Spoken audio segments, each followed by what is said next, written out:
19th century. We're in the golden age of journalism. Newspapers are the only source of information, and people are so desperate to get it that they are willing to believe anything as if it were God's words. Their naivety leads them to support whatever journalists published. Media is considered as the fourth power and is going to influence the US public opinion, along with the Cuban Revolutionary Party. Meanwhile, yellow journalism is developing, with the New York World and the New York Journal, two newspapers owned by the rivals Joseph Pulitzer and William S. Hearst. This powerful journalism is sadly going to have a focus on selling as many newspapers as possible through sensational headlines rather than telling the truth. Thinking on ourselves. We need something powerful, a good story, an impact. Otherwise, people get bored, We need hard emotions now and then. I want you in Cuba for next week. You better give me something good. Which one? Don't worry, you furnish me the picture and I furnish the word. Yes, the Third Cuban War just ended, but this man apparently wants to start a new one as if it were a light switch.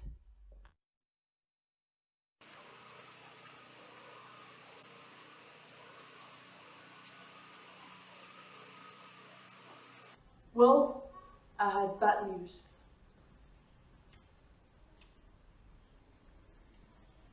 My Cuban fellow has told me that William has contacted an illustrator to portray yet another conflict against Spain. If he continues, he will definitely take advantage of the newspaper. We really need to do something quick. Oh, right. So there is not only one, but two apes wanting to conquer the popular stupidity.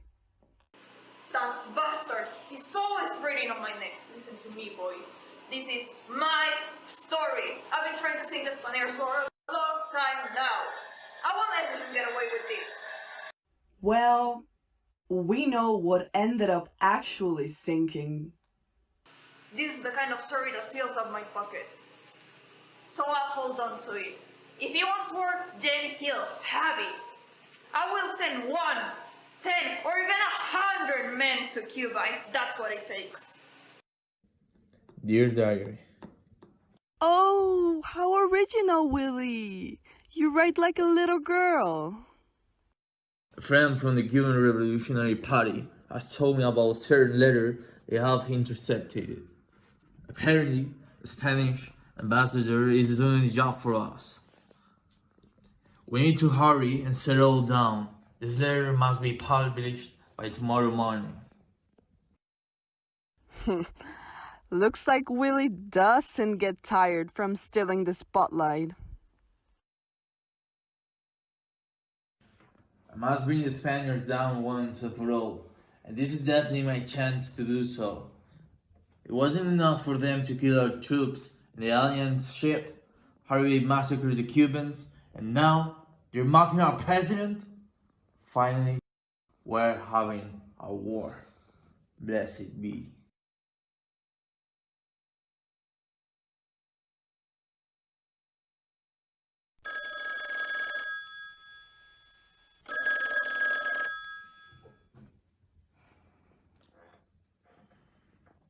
Look who calls for help now.